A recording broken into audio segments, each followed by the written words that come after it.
Today's topic is physical and mental generalities of the homeopathic medicine Ignatia. It is very difficult for the speaker to choose exactly where to begin the discussion of this drug. This is a point of conflict for Ignatia. I will discuss the physical and mental symptoms of Ignatia more or less simultaneously. Appearance of Ignatia patient. According to Herring, it is a stage of life and constitution, especially adapted to nervous temperament, very sensitive, easily excited nature, dark hair and skin, but mild disposition, quick to perceive, rapid in execution, hysterical diathesis. Patient স্বভাবে খুব ভীতু এবং সংবেদনশীল, সামান্যতেই উত্তেজিত হয়। পেশেন্টের চুল কালো, গায়ের রঙও কালো, কিন্তু মেজাজ খুব নরম, দ্রুত সব কিছু সে উপলব্ধিতে আনতে পারে, উপলব্ধ হয় এবং সেটা খুব দ্রুতই সে কার্যকর করে। এবং হিস্টেরিক্যাল ডায়াথিসিসের patient. Guiding symptoms of Ignatia. The first and foremost symptom of Ignatia patient is great contradiction in mind and body, such as rectal prolapse or piles protrude when the stool is soft but not during hard stool, smarting in the rectum during loose evacuations. মজার বিষয়, যখন শক্ত পায়খানা হয়, constipation থাকে, তখন আমাদের মলদারটা বেরিয়ে আসতে পারে, যেটাকে আমরা রেকটাল প্রোলাপস বলি, অথবা ইন্টারনাল পাইলস, সেটা বাইরের দিকে বেরিয়ে আসতে পারে। কিন্তু মজার বিষয় হচ্ছে ইগনেশিয়ার এমন কন্ট্রাডিকশান রয়েছে, তার যখন স্টুলটা সফট হয় সেই সময় কিন্তু মলদার বেরিয়ে আসে এবং তার পাইলসটাও বাইরের দিকে বেরিয়ে আসে। আর একটা মজার বিষয়, পায়খানা করার পর বিশেষ করে যদি তার সফট স্টুল হয় সেই সময় মানে রেকটামে একটা স্মার্টিং, একটা পেন হতে থাকে, একটা ব্যথা হতে থাকে। জেনারেলি আমরা জানি সাধারণত হার্ড স্টুল হলে সাধারণত ব্যথা হয়, কিন্তু ইগনেশিয়ার ক্ষেত্রে এটা ব্যতিক্রমী ব্যাপার। এরকম প্রচুর ব্যতিক্রমী ইগনেশিয়াতে রয়েছে, যেগুলো আমরা গ্র্যাজুয়ালি আলোচনা করব। Pain of piles worsen at rest but relieved by walking. এই পাইলসের ব্যথা সে যখন রেস্টে থাকে, জেনারেলি সেই সময় ভালো থাকার কথা, কিন্তু ইগনেশিয়ার ক্ষেত্রে সে হেঁটে চলে বেড়ালে তার পাইলসের ব্যথা ভালো থাকে। Headache relieved by hot application. আমরা জানি একটু মাথার যন্ত্রণা হলে অনেকে জল দেয়, একটুকে খোলা হয়, ঘুরতে পছন্দ করে, কিন্তু ইগনেশিয়ার ক্ষেত্রে এরকম ওপেন এয়ারে তার মাথার যন্ত্রণা বাড়ে, কিন্তু হট অ্যাপ্লিকেশানে তার মাথার যন্ত্রণা কমতে থাকে। রেনোশিয়া রিলিভড বাই ইটিং। সাধারণত গ্যাস্ট্রোইন্টেস্টিনাল কোনো ডিস্টারবেন্সের ক্ষেত্রে আমরা জানি যদি গা গোলাতে থাকে তাহলে তার একদম খাওয়ার ইচ্ছা থাকে না, কিন্তু ইগনেশিয়ার ক্ষেত্রে যখন তার গা গোলায়, খেলে তার গা গোলানোর উপশম হয়। Relieve by pressing hard on the painful area, মানে কোনো ব্যথার স্থান সাধারণ নিয়মে সেখানে হাত স্পর্শ করা যায় না, হাত ঠেকানো যায় না, ব্যথার স্থানে স্পর্শ করলে সাধারণত কষ্ট হয়, কিন্তু ইগনেশিয়ার ক্ষেত্রে আমরা যদি হার্ট প্রেশার দিই, খুব জোর করে চেপে ধরি, তাহলে কিন্তু আমরা ভালো অনুভব করব। ঠিক একই রকম আমরা বহু কন্ট্রাডিক্টরি আমরা সিমটম ইগনেশিয়ার মধ্যে পাই, যেখানে শোর থ্রোট যদি থাকে, তার যদি গলায় ব্যথা থাকে, it may be tonsillitis, it may be anything else, গলাতে যদি কোনো সমস্যা হয়, সেখানে আমরা জানি গলায় ব্যথা থাকলে লিকুইড খাবার দাবার আমরা টলারেট করতে পারি, কিন্তু ইগনেশিয়ার ক্ষেত্রে লিকুইড খাবার খেলে তার গলায় ব্যথা হয়, বাড়ে, কিন্তু যখন সে সলিড খাদ্য খায় সে গলায় কোনো কষ্ট অনুভব করে না, অর্থাৎ সে সহজেই গিলতে পারে। Hunger and nausea at the same time. একই সময়ে রোগীর খিদে এবং তার গা গোলানো ভাব, গা গোলানো ভাবের সাথে খিদে থাকে, বা যখন তার খিদে পায় সে সময় তার গা গোলাতে থাকে। Smile in the times of sadness. Doctor Roy একটু আগেই বলেছেন, মানে যে সময় দুঃখের বিষয়ে, মানে সে সময় রোগী কিন্তু হাসছে, যখন তার হাসার কথা না। আবার যেখানে হাসার বিষয় সেখানে দেখা যাচ্ছে অজরে এসে কেঁদে যাচ্ছে, মানে এরকম বিপরীতধর্মী লক্ষণ আমরা ইগনেশিয়ার মধ্যে কিন্তু প্রায় পাই। সাধারণত আমরা যখন শুয়ে থাকি, আমরা শুয়ে থাকলে সাধারণত কি হয়, আমরা স্থির হয়ে শুয়ে থাকি, চুপচাপ থাকি, সাধারণত গা নড়ে না, কিন্তু ইগনেশিয়ার ক্ষেত্রে আমরা দেখতে পাই যখন আমরা শুয়ে থাকি সে সময় কিন্তু আমাদের গা ঝাঁকি দিয়ে ওঠে, মানে গা নড়ে ওঠে, আমাদের হাত পা সেখানে নড়ে ওঠে। এই লক্ষণ কিন্তু আমরা ইগনেশিয়ার পেশেন্টের মধ্যে পাই। ইগনেশিয়ার ক্ষেত্রে আর একটা বিষয় হচ্ছে, যখন তার জ্বরের হিট স্টেজে থাকে তখন তার ঘুম ঘুম ভাব আসে এবং গায়ে আমবাদ বার হয় এবং জ্বরের শীত অবস্থাতে রোগীর জলতেষ্টা পায়, যে ক্ষেত্রে তার জলতেষ্টা পাওয়ার কথা না। আমরা জানি জ্বরের উত্তাপ অবস্থাতে হিট স্টেজে জলতেষ্টা পায়, কিন্তু ইগনেশিয়ার ক্ষেত্রে এই জলতেষ্টাটা আমরা দেখতে পাচ্ছি তার শীত অবস্থাতে, যে সময় সে শীতার্ত সেই সময় তার জলতেষ্টা হচ্ছে। এবারে রোগী যদি কাশি একবার শুরু হয়, কাশলে কিন্তু তার কাশি বাড়ে। আমরা জানি অনেক সময় আমাদের গলা ধরে যায়, কাশি আসে, একটু কাশতে কাশতে একটু এক্সপেক্টোরেশন হলে কাশির উপশম হয়, কিন্তু ইগনেশিয়ার ক্ষেত্রে একবার কাশি শুরু হলে তার কাশি কমতে চায় না।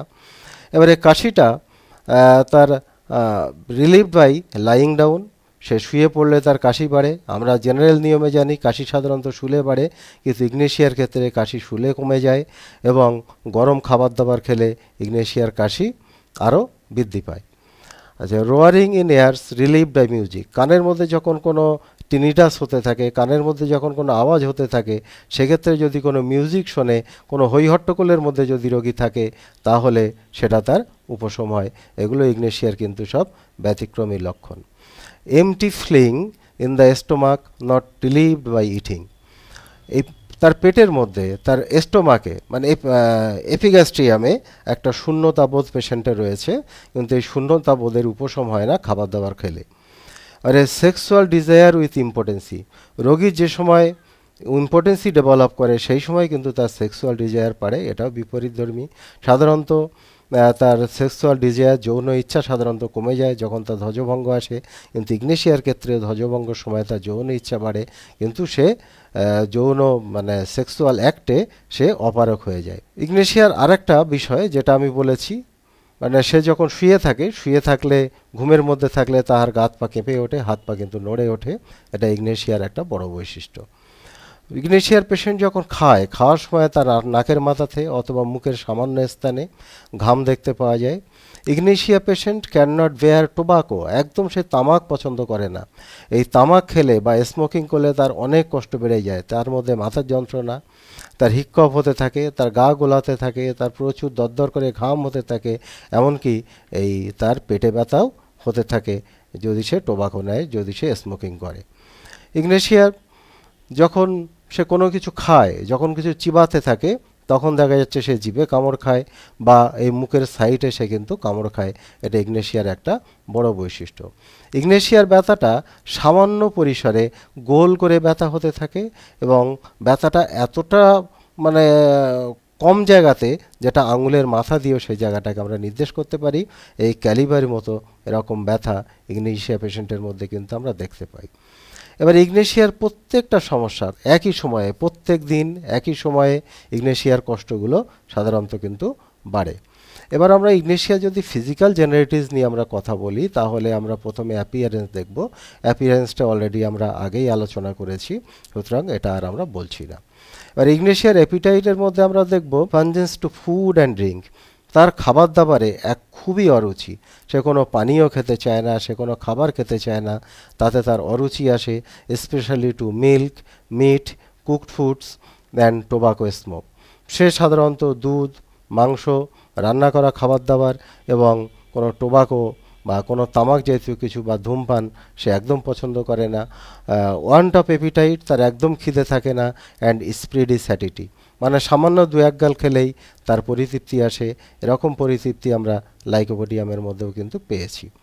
এবারে আমরা যদি টেস্ট দেখি, তাহলে আমরা দেখব টেস্টের ক্ষেত্রে ইনসিপিড মানে একদম স্বাদহীন taste, insipid taste like chalk in the mouth, মুখের মধ্যে আমরা যদি খড়ি পেন্সিল নিই, চক নিই, তাহলে ঠিক যেমন অনুভূতি ইগনেশিয়া যখন খাবার দাবার খায় ঠিক সেরকম টেস্ট সে বুঝতে পারে।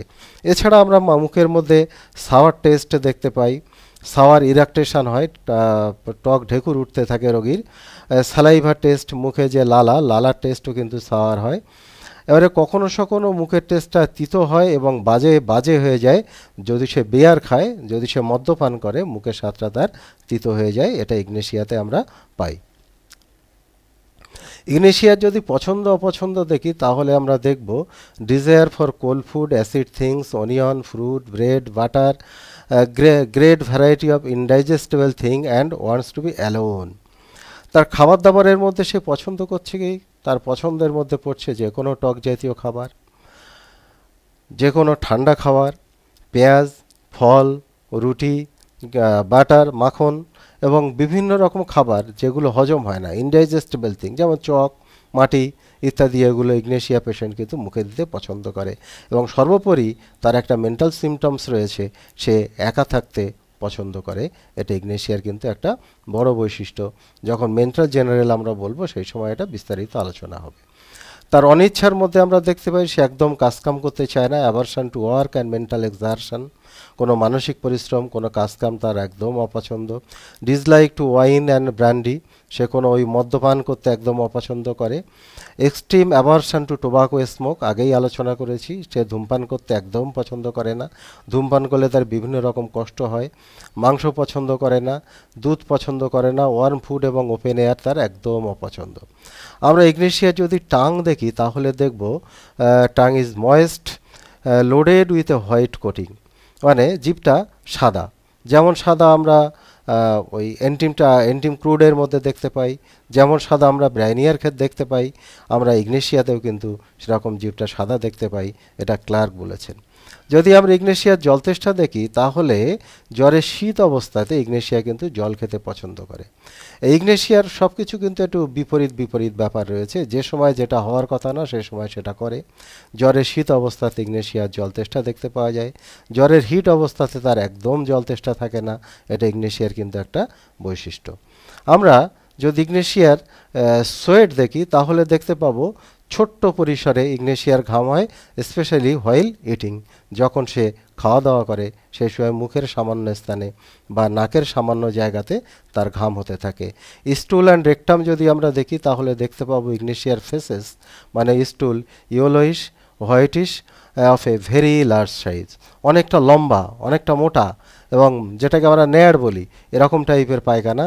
Soft but difficult to eject, পায়খানা নরম কিন্তু সেটা বেরোতে চায় না, লাইক অ্যালুমিনা। তার ডায়রিয়া আছে, ডায়রিয়ার সাথে কিন্তু মিউকাস বেরোয়, মিউকাসের সাথে তার রক্ত থাকে, উইথ রামব্লিং ইন দ্য অ্যাবডোমেন, সেই সাথে পেটের মধ্যে গুড়গুড় ফুটফুট করতে থাকে। তার ইভাকুয়েশন যেটা হয় আঠালো আঠালো এবং সেই সাথে তার পেটে ব্যথা হতে থাকে, পায়খানার সময় তার পেটে ব্যথা হয়, বিশেষ করে যখন তার পায়খানা পায় জেনারেলি তার ওপরের পেটে ব্যথা হয়, এটা হওয়ার কথা না। পায়খানা পেলে সাধারণত লোয়ার অ্যাবডোমেনে রোগী ফিল করে, কিন্তু ইগনেশিয়ার ক্ষেত্রে ওপরের পেটেও ফিল করে, এটাই কিন্তু ইগনেশিয়ার কন্ট্রাডিক্টরি একটা সিমটম।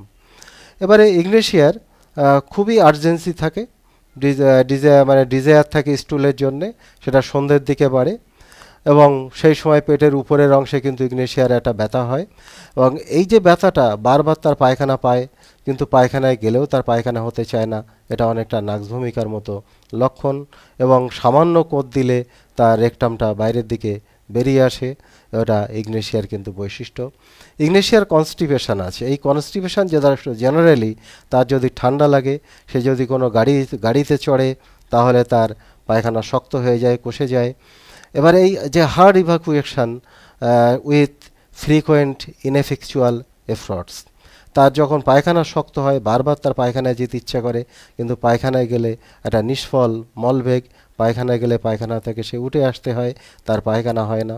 তার ইউরিনারি সিমটমস যদি আমরা দেখি তাহলে দেখতে পাবো যে সময় সে হিস্টেরিক থাকছে, তার হিস্টেরিয়া ডেভেলপ করছে, সেই সময় তার বারে বারে জলের মতন পেচ্ছাপ হতে থাকে, এটা ইগনেশিয়ার কিন্তু একটা বৈশিষ্ট্য।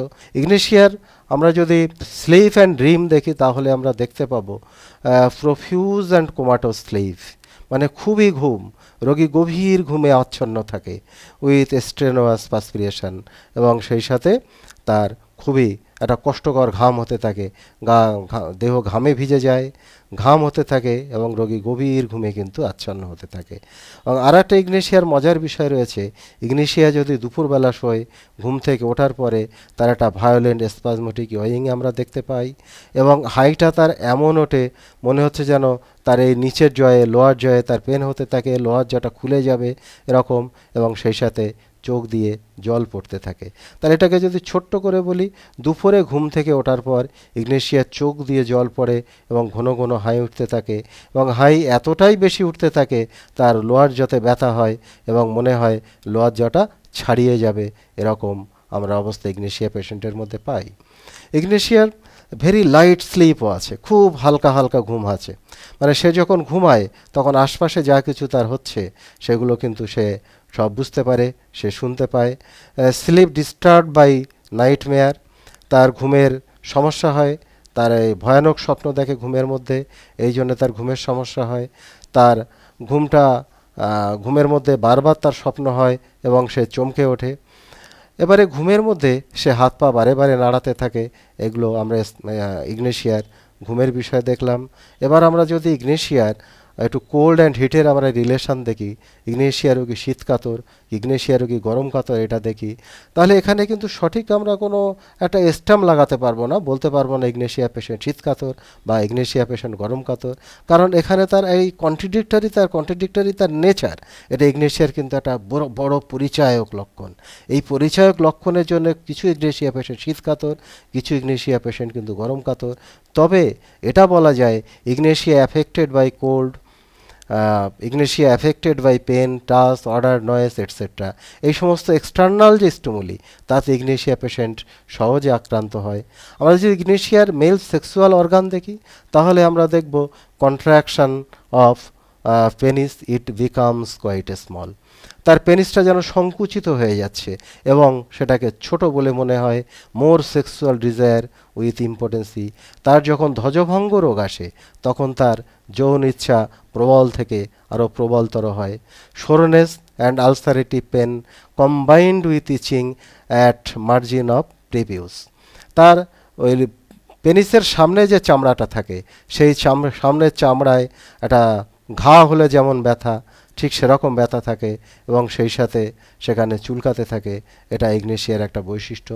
ফিমেল সেক্সুয়াল অর্গান যদি আমরা দেখি তাহলে ক্যাটামেনিয়া প্রিম্যাচিওর অ্যান্ড ভায়োলেন্ট, তার মাসিকটা হয় যে সময়ে মাসিক হওয়ার কথা তার থেকে আগে, এই 28 থেকে 32 দিনের যে সাইক্লিক্যাল যে ডিসচার্জ যেটা হয় সেটা 28 থেকে 32 দিনের মধ্যে না হয়ে তার থেকে অনেক আগে হয় এবং বেশ বেশি পরিমাণে হয়। প্রত্যেক 10 থেকে 15 দিন বাদে বাদে মাসিক হয়, যেটাকে আমরা মেট্রোরেজিয়া বলে থাকি। Blood of catamenia black or putrid order mixed with clots. দেখুন এই যে রং আমরা বললাম, ইগনেশিয়া পেশেন্টের মাসিকের রং রজস্রাবের রং, এই যে ব্ল্যাক, এটা কালো এবং দলা দলা দুর্গন্ধযুক্ত, এটা কিন্তু আমরা মেডোরিয়ামের মধ্যেও এরকম আমরা মাসিক স্রাব পাই। During the catamenia heaviness, heat and pain in the head, photophobia, colic and contractive pain, তার যে সময় তার মাসিক চলতে থাকে এই মাসিক চলতে থাকার সময় তার মাথায় একটা গরম অনুভব করে, মাথাটা ভারী ভারী হয়ে যায়, মাথায় ব্যথা হতে থাকে এবং আরেকটা বড় কথা, রোগীর এ সময় একটা আলোতাঙ্ক থাকে, মানে আলোর দিকে সে চাইতে পারে না, আলোর দিকে চাইলে তার চোখে অসুবিধা হয়, সেই সাথে সাথে পেটে ব্যথা হয় এবং একটা সংকোচনশীল একটা ব্যথা, এই ব্যথাটা জরায়ুর কাছেও ব্যথা হয়। সেই সঙ্গে সঙ্গে রোগীর থাকে মানসিক উদ্বেগ, অ্যাংজাইটি, প্যালপিটেশন অফ হার্ট, তার বুক ধড়ফড়ানি অ্যান্ড গ্রেট ফ্যাটিক, এবং রোগী প্রচণ্ড ক্লান্ত হয়ে যায়, ইভেন টু ফেন্টিং, এবং ক্লান্ত ভাবটা এতটাই রোগী কিন্তু মূর্ছাগ্রস্ত হয়ে যেতে পারে, রোগীর প্রায় অজ্ঞানের অবস্থায় চলে যেতে পারে, এরকম অবস্থা আমরা মাসিকের সময় দেখতে পাই। Crampy compressive pain in the region of uterus, তাই জরায়ুর কাছে একটা চেপে ধরা মতো একটা ক্রাম্পি পেন মাসিকের সময় ইগনেশিয়ার পেশেন্ট কিন্তু তার উপলব্ধিতে আসে, সে অনুভব করে। রোগীর সাদা স্রাব আছে, যেটাকে আমরা লিউকোরিয়া বা হোয়াইট ডিসচার্জ বলি।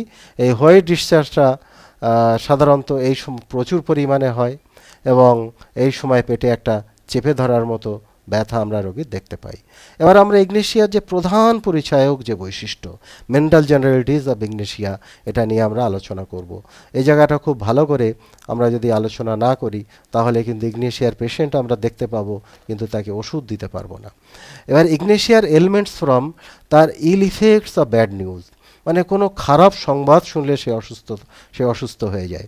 আমরা দেখেছি এরকম খারাপ সংবাদ মেডোরিনাম শুনতে পারে না, এরকম খারাপ সংবাদ কার্সিনোসিন শুনতে পারে না, এইগুলো শুনলে তারা আরও অসুস্থ হয়ে যায়। Ill effect of fright, anger, jealousy, grief, vexation, disappointed love, suppress sexual desire, reserve displeasure and feeling shame and modification, মানে এই সমস্ত রোগী যদি হঠাৎ ভয় পায়, রোগী যদি দুশ্চিন্তাগ্রস্ত হয়, রোগী যদি কোনো কারোর ভালো কিছু দেখে, তার যদি হিংসা হয়, তার মনে যদি দুঃখ হয়, তার যদি প্রেমে ব্যর্থতা আসে এবং তার যৌন ইচ্ছা যৌনতার যদি অবদমন ঘটে, যৌন ইচ্ছার যদি সাপ্রেশন ঘটে এবং দীর্ঘদিনের পঞ্জীভূত ক্ষোভ, দীর্ঘদিনের পঞ্জীভূত দুঃখ, দীর্ঘদিনের লজ্জা, কোনো একটা অপমান সে যদি চেপে রাখে, তারপরে সে ইগনেশিয়ার পেশেন্ট হয়ে যায় এবং এটা ইগনেশিয়ার একটা পরিচায়ক বৈশিষ্ট্য। এই লক্ষণে যেখানে আমরা পাবো, সেখানে একবার ইগনেশিয়ার লক্ষণ আছে কিনা আমরা একবার চেষ্টা করব, একবার খুঁজে দেখব। Suppressed mental suffering from same and modification, tobacco, coffee, T and alcohol. মানে যে ক্ষেত্রে আমরা দেখতে পাবো তার কোনো লজ্জা পেয়েছিল, তার কোনো অপমান বোধ হয়েছিল, বা সে তামাক খেয়েছিল, কফি খেয়েছিল, চা খেয়েছিল, অ্যালকোহল পান করেছিল এবং তার ফলে তার মেন্টাল সাফারিংসের অবদমন হয়েছে। অবদমন হয়ে কিন্তু ইগনেশিয়ার ক্ষেত্র তৈরি করতে পারে। এটা আমরা গ্র্যাজুয়ালি আমরা আলোচনা করব। ইগনেশিয়ার আরেকটা বড় বৈশিষ্ট্য হচ্ছে চেঞ্জেবিলিটি অফ সিমটমস। তার সিমটমসের সব কিছু একটা পরিবর্তনশীল, সব কিছু কিন্তু একটা পাল্টে যায়, দ্রুত পাল্টে যায়। তার মুডটা কিন্তু সুইং করে, সে কিন্তু moody. Mental condition rapidly in an almost incredibly short time change from joy to sorrow, from laughing to weeping. One moment excessively happy, the next moment is rage, etc., alternating every 3 to 4 hours. প্রত্যেক 3 ঘন্টা বা 4 ঘন্টা অন্তর রোগীর কখনো সে joyful নেচারে থাকে, খুব আনন্দিত থাকে, পরক্ষণে সে দুঃখ মনা হয়ে যায়, কখনো সে হ হ হ করে হাসে, কখনো আবার সে কাঁদতে থাকে। এরকম তার মুডটা প্রতিনিয়ত কিন্তু একটা পরিবর্তনশীলতার মধ্যে দিয়ে রান করে, প্রতিনিয়ত একটা পরিবর্তনশীল অবস্থার মধ্যে দিয়ে যেতে থাকে। এটা ইগনেশিয়ার কিন্তু একটা পরিচায়ক বৈশিষ্ট্য। তাহলে যেখানে এরকম আমরা দেখব রোগীর মধ্যে বারবার পরিবর্তনশীলতা রয়েছে, সেখানে আমরা ইগনেশিয়ার কথা একবার আমরা চিন্তা করব, ইগনেশিয়ার অন্য কোনো লক্ষণ আছে কিনা একবার আমরা দেখার চেষ্টা করব। Persons mentally and physically exhausted by continued and concentrated grief. মানে কোনো ব্যক্তির মানুষ দৈহিক এবং মানসিকভাবে সে কিন্তু খুব ক্লান্ত হয়ে যায়, এক্সজস্টেড হয়ে যায়। দীর্ঘদিনের যদি কোনো একটা কন্টিনিউড অ্যান্ড কনসেন্ট্রেটেড যদি তার গ্রিফ থাকে, তার যদি এরকম কোনো দুঃখ থাকে, তার যদি কোনো বিরক্তি থাকে, তার যদি কোনো রাগ থাকে, তাহলে দেখতে পাওয়া যায় সে মেন্টালি এবং ফিজিক্যালি এক্সজস্টেড হয়ে যায় এবং সে রোগীতে পরিণত হয়ে যায়। এটা ইগনেশিয়ার কিন্তু একটা বৈশিষ্ট্য। Great grief after losing person or object very dear. সে যে জিনিসটা পছন্দ করত, সে যে লোককে পছন্দ করত বা যে আত্মীয়কে পছন্দ করত, তাদের যদি বিয়োগ ঘটে, যে জিনিসটা যে পছন্দ করত সেটা যদি হারিয়ে যায়, তাহলে সে প্রচণ্ড দুঃখ পায় এবং ওই দুঃখ তাকে ইগনেশিয়ার দিকে পরিচালিত করে, তাকে ইগনেশিয়ার পেশেন্টে পরিণত করে দেয়। Unhappy love with silent grief. তাহলে তার প্রেমে অসুখিতা এবং একটা নীরব দুঃখ, চাপা দুঃখ, যে দুঃখ সে প্রকাশ করে না, যে দুঃখ সে স্ট্যাফিসাইগ্রিয়ার মতো চেপে রাখে, এরম দুঃখের পরে আমরা ইগনেশিয়ার পেশেন্ট কিন্তু পাই, তার মধ্যে ইগনেশিয়ার লক্ষণ চলে আসে। Melancholy after disappointed love always combined with spinal symptoms. এই মেলানকলি, তার মনমরা ভাব আসে, এই মনমরা ভাব আসে যখন সে প্রেমে ব্যর্থ হয়ে যায়, সেই সাথে সাথে তার কিছু মেরুদণ্ডের কিছু লক্ষণ আমরা সেখানে দেখতে পাই। এই প্রেমে ব্যর্থতা বা কোনো অ্যাফেকশানের ত্রুটি, এই জায়গা কিন্তু ইগনেশিয়ার একটা বড় ক্ষেত্র। ইগনেশিয়া কিন্তু একটা বড় জায়গা এখানে দখল করে। The patient broods in solitude over imaginary troubles full of suppressed grief. দেখেন, এই যে ব্রুডিং ইনস্যানিটি, এই ব্রুডিং ইনস্যানিটি সে নিজে একটা ভুবন রচনা করে তার চারপাশে, তার কল্পিত কোনো দুঃখ, তার ইমাজিনারি কোনো ট্রাবল, সেটা দিয়ে তার চারপাশে সে একটা ভুবন রচনা করে। সেই ভুবন রচনা করে তার মধ্যে সে থাকতে চায়, সে একাকী তার মধ্যে থাকতে চায়। কেউ তার সেই ভুবনের মধ্যে প্রবেশ করুক, সে সেটা পছন্দ করে না। কেউ তাকে কিছু জিজ্ঞেস করুক, সে সেটা পছন্দ করে না। যদি থেকে কেউ জিজ্ঞেস করে, কেউ তার একাকিত্ব ভাঙতে চায়, তাহলে সে বিরক্ত বোধ করে, সে আরও দুঃখ মনা হয়ে যায়। তার পরেই আমরা দেখব, প্রথমে তার একটা ডিসঅ্যাপয়েন্টেড হলো, এই ডিসঅ্যাপয়েন্টেড লাভ হলো, ডিসঅ্যাপয়েন্টেড অ্যাফেকশান হলো, বা এরকম কোনো ডিসঅ্যাপয়েন্টেড হলো। তারপরে রোগীর আমরা দেখলাম একটা মন মারা ভাব তার তৈরি হয়ে গেল। সে একা থাকতে পছন্দ করছে, সে একা থাকতে পছন্দ করছে। Taciturn, sad, melancholic and indifferent, fearful and timid, busy and restless. সে স্বল্পভাষী হয়ে যায়, সে কারোর সাথে কথা বলতে চায় না, তার মধ্যে সবসময় একটা দুঃখ দুঃখ ভাব থাকে, সে মন মারা ভাব থাকে তার মধ্যে, সে উদাসীন হয়ে যায়, কোনো কিছুতে তার আগ্রহ থাকে না, সব কিছুতে তার উদাসীনতা আমরা দেখতে পাই। এবং আলটিমেট সে ভীতু হয়ে যায়, টিমিড হয়ে যায়, সে বিজি অ্যান্ড রেস্ট হয়ে যায়। তাহলে আমরা দেখতে পেলাম প্রথমে তার একটা শকড কন্ডিশন এলো, একটা মেন্টাল শক হলো, একটা অ্যাপয়েন্টমেন্ট তার হলো। তারপরে পরে সে নিজেকে একটু গুটিয়ে নিল, নিজে একটা ভুবন রচনা করে তার মধ্যে ঢুকে গেল, যেখানে সে একাই থাকবে, আর কারোর কোনো স্থান নেই।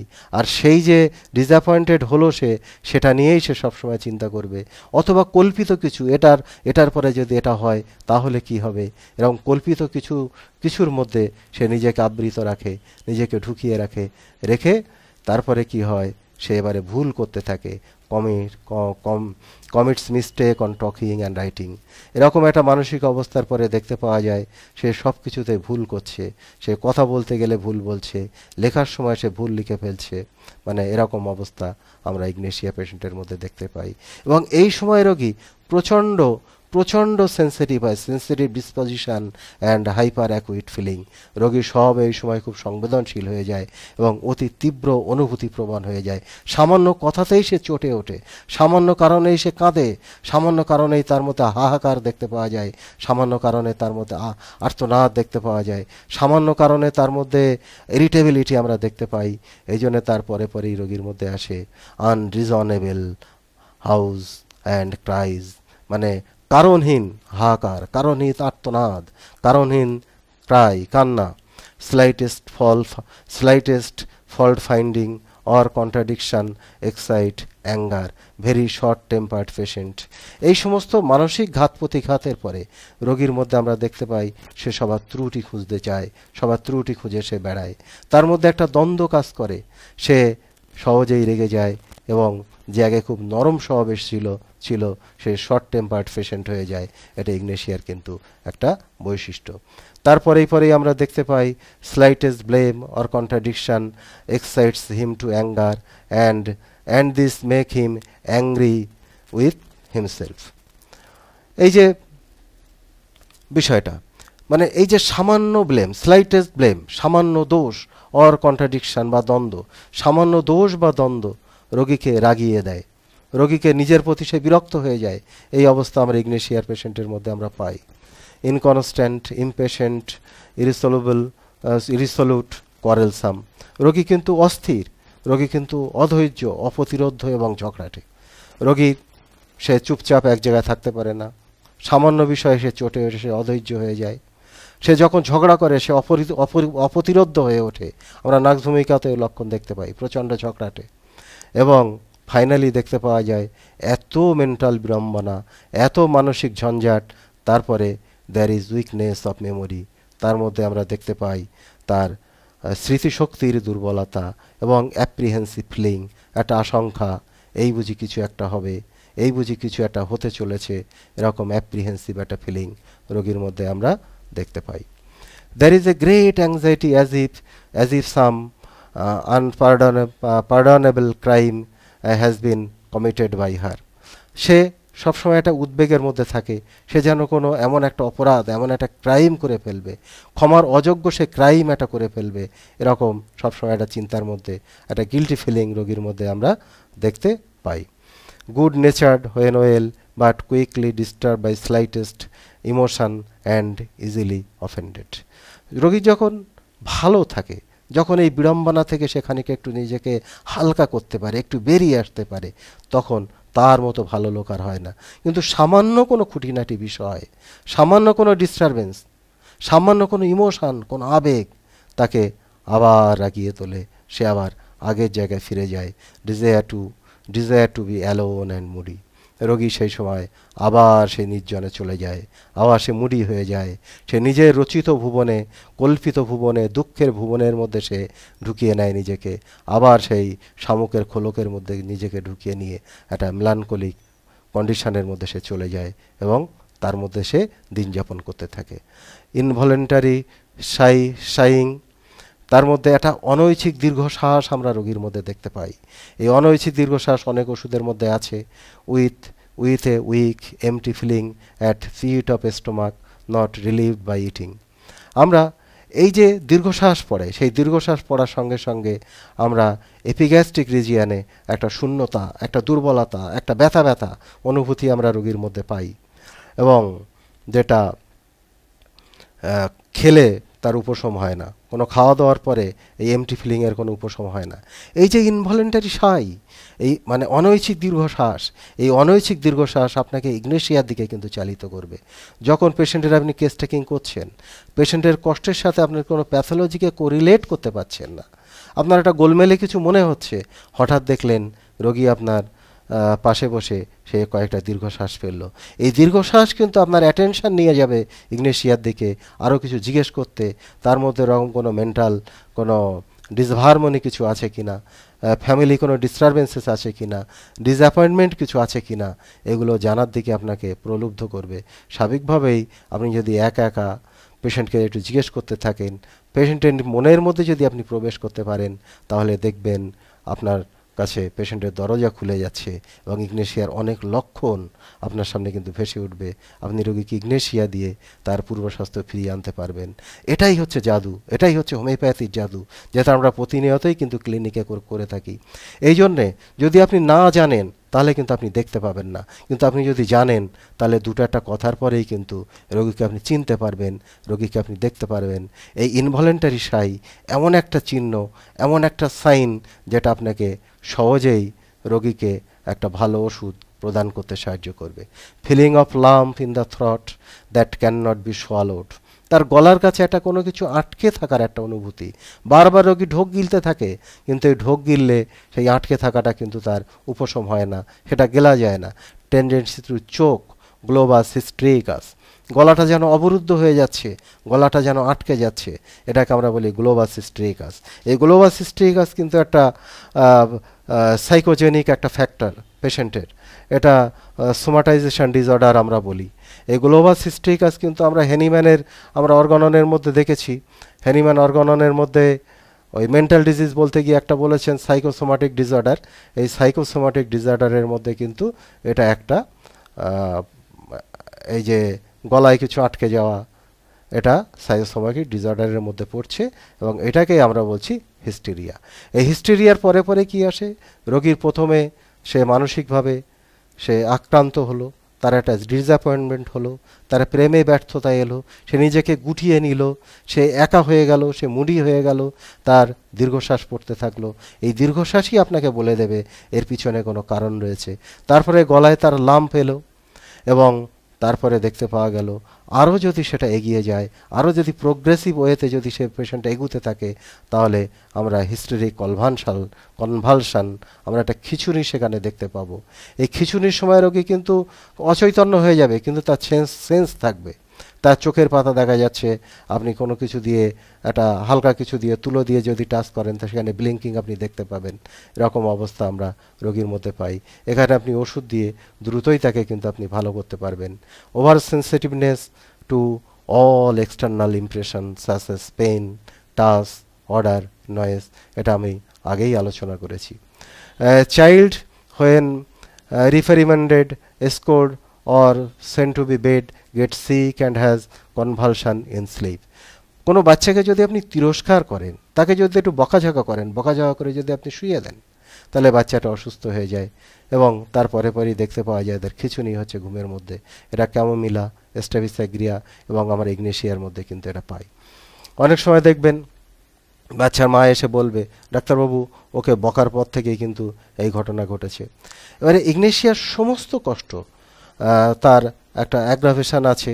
এই সমস্ত কষ্টের অ্যাগ্রাভেশন জেনারেলি আমরা দেখতে পাই কনসোলেশন অ্যাগ্রাভেটস অল ট্রাবলস।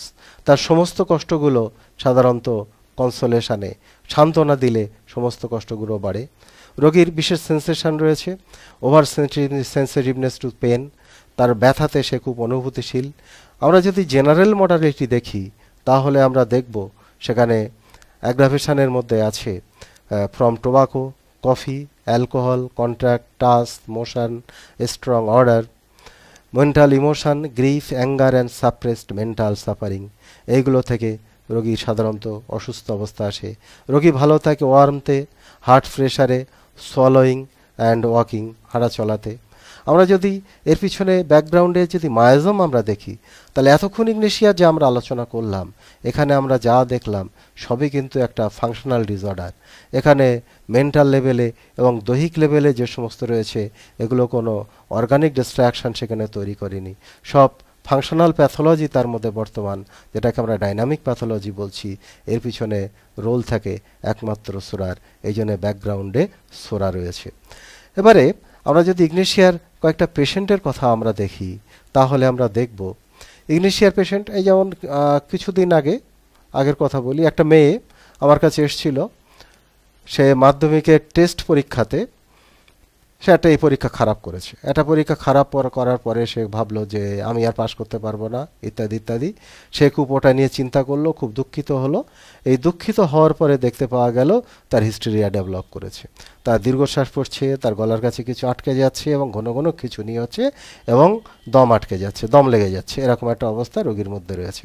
প্রথমে তারা বিভিন্ন চিকিৎসকের সান্নিধ্যে এলেন, এটা ওটা চিকিৎসা করলেন এবং পরবর্তীতে এক মৌলভী সাহেবের কাছে নিয়ে গেলে তিনি আমার কাছে পাঠান যে এটা ডাক্তার হাকিমকে একটু দেখিয়ে নেওয়া হোক।